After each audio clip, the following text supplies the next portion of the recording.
10,000 கொடுத்தாங்க, உனக்கு பாட்டு பக்கத்தையே தரல, அவங்களுக்கு இதை கொடுத்துட்டாங்க.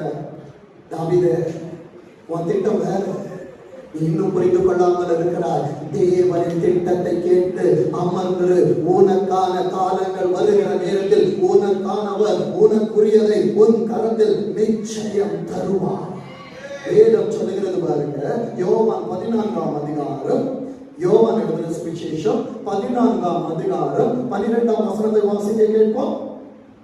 மெய்யாகவே மெய்யாகவே நான் உங்களுக்கு சொல்லுகிறேன், நான் என் பிதாவினிடத்தில் போகிறபடியால் என்னை மனுஷனை விசுவாசிச்சனா உன்னை விட அவனுக்கு அதிக பங்கு கொடுத்தா பொறாம வந்துடும். ஏசப்பாவை விசுவாசிச்சீங்கன்னா வேதம் சொல்லுகிறது, நான் செய்கிற கிரியைகளை தானும் செய்வான், இவைகளை பார்த்திலும் பெரிய கிரியைகளை செய்வான். பொறாமைப்படாத ஒரே ஒரு